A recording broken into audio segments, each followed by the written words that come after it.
What's up, YouTube? So I'm here today.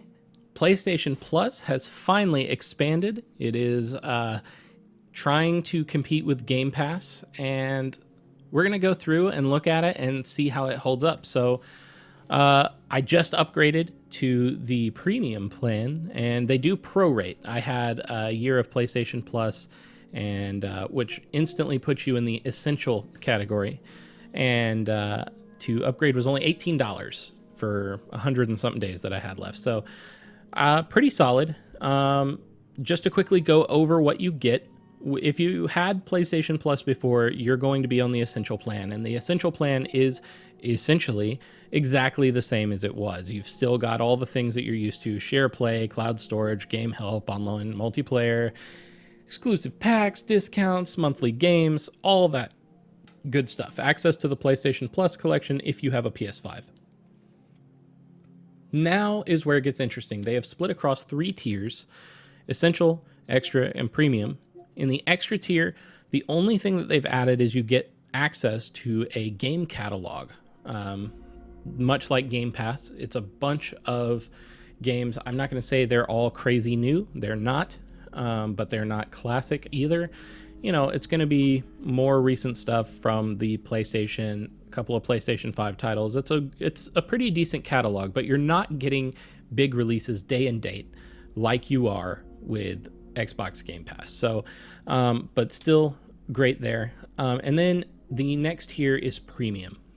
Premium gives you game trials, which are just timed, basically download, play the game on a timer, and see how far you get. You know, you got Horizon, Tiny Tina's Wonderland, you got Cyberpunk, Uncharted. You've got some good stuff in here, right?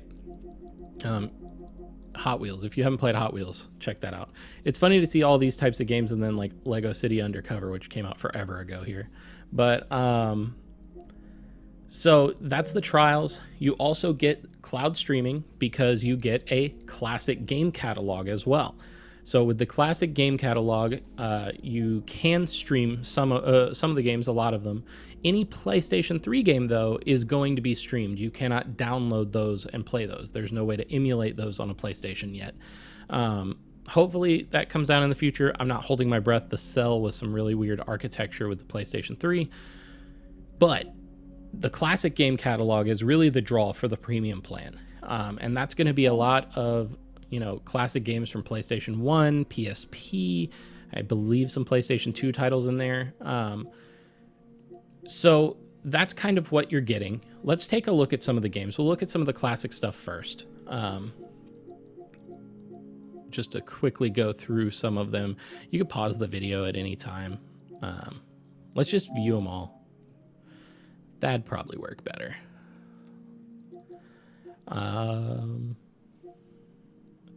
Anything that stands out? You got Tekken 2.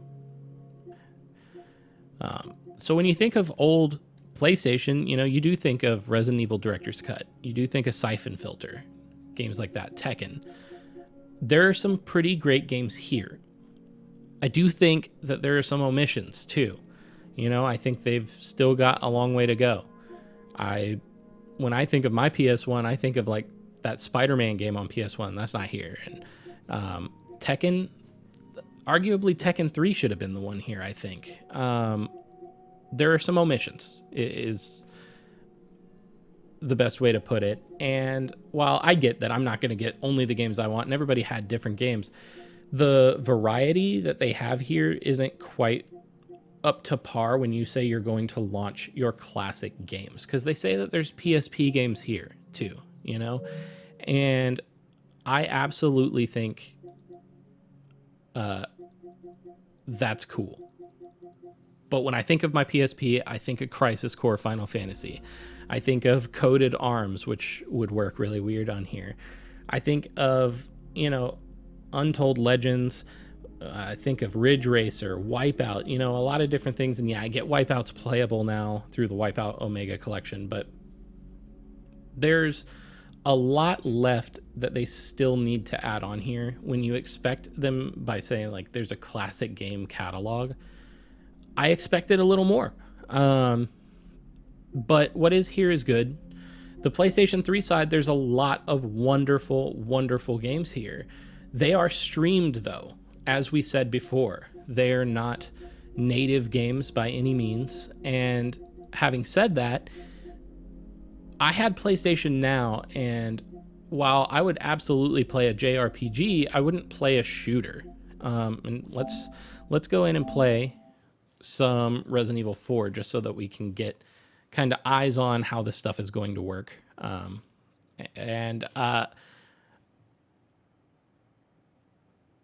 They've said that they've upgraded it, so we'll see. I did test it out slightly, and it does seem to be a little better. I'm on a hardwired connection. I'm gigabit speed, so that shouldn't be an issue for me. I know that not everybody has that. If you're somebody who does, this could be a really great option to catch up on some of those classic games you missed out on, because I will say the PlayStation 3 catalog is significantly better than the other classic game catalog, but you have to stream them, so there's a downside. Overall, I think that this is a great service. I think PlayStation absolutely had to do something. I don't know if it's as good as Xbox Game Pass. You're not getting huge titles day and date, but it's not as expensive as Game Pass either. And over time, if they really add some stuff, I could see this being a really great deal. And I think it's absolutely a worthwhile deal. I love that. I think this is a worthwhile deal now, right? I just think I'll never forget. They've got some work to do. The year when those grisly murders occurred in the Arklay Mountains. I thought I could skip this. Oh, I can. So if we go through here, it feels a lot smoother than it did. I could absolutely see myself playing through this streamed, which, you know, I am fairly susceptible to lag problems. Like I can usually tell input lag. This is not super noticeable, at least what I'm playing right here.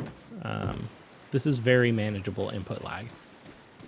JRPGs, slower paced games, things where, you know, accuracy is not crazy important. I could see this service being incredible for that kind of thing. So let's go in here. Let's fight the first enemy.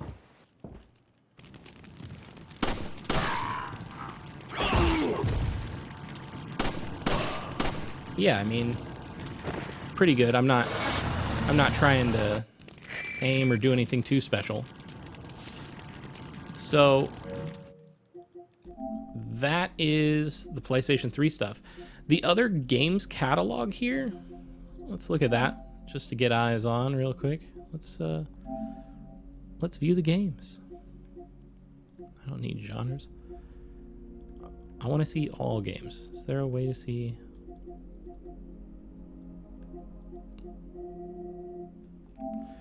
Let's see all these. I think this is the must plays. So as you can see, there's some new great stuff. Miles Morales was wonderful, and if you're somebody who is like, I don't know about buying into a 5 or 6 hour campaign, this is a great time to play that. Assassin's Creed, you're going to be spending 200 hours if you want to do everything. It's going to be mindless, and you know, I liked Valhalla for what it was, but Demon Souls, wonderful game, absolutely amazing remake. Graphics are great, and you still have trouble finding this for under $50. So I think Demon Souls is a great pickup. You know, Ghost of Tsushima, if you haven't played Ghost of Tsushima, wonderful. I loved Guardians of the Galaxy. Death Stranding, not for everyone. If it's your cup of tea, which it was me, I didn't have high expectations, and what I got was a really fun story. You know, God of War, Horizon, Zero Dawn, Returnal especially. If you've not played Returnal, you are doing yourself a disservice. These are great games, right? Game closing in 30 seconds due to inactivity. That's fine. Let's close that out. This is just right up. I mean, I haven't scrolled very far, but there's a lot of games here. And while I don't think it's up to the standards of Xbox Game Pass, I absolutely think this is a great value for $60 extra a year on top of your PlayStation Plus, you're going to be playing some incredible games. I mean, the new, what is it? Samurai Warrior? Is that it? Shadow Warrior 3? Samurai Warrior 3? One of those games is here. And I've been looking forward to playing that, but just haven't picked it up yet. Now I might not pick it up. If I play through it and it's great, I will absolutely buy it. I like to have a nice game collection, but that's what this is great for. I'm not going to waste my money. So $60 is a really, really fair price to me for what this offers, but that's going to be on you. If you already have Game Pass, I don't know. You know, this has very different offerings than Game Pass does to me. Game Pass is for really big budget, mainly Xbox games, and other partners. But yeah, we're getting Ubisoft Plus here as well. Seems to be a good relationship with Square. Seems to have a decent relationship with Capcom. You know, Sony's been doing this for a long time and they have some great games. So I don't know. It's up to you. That's not the whole catalog, surely. But what do you think? How do you feel about the new PlayStation tiers? Are you getting them? What are you looking forward to playing? And does PlayStation 3 streaming work for you? Talk to me down in the comments. Please hit like, subscribe. I need all the help I can get. I'm new at the YouTube thing, but I'm going to be posting a lot more. I'm going to be playing through a lot of games. Check me out on Twitch if you've never seen me stream. And yeah, let me know if this helped you. I always try and find somebody who's just showing the service off and not just talking about it. So I wanted to make that. Thanks so much for stopping by, and I will see you in the next video.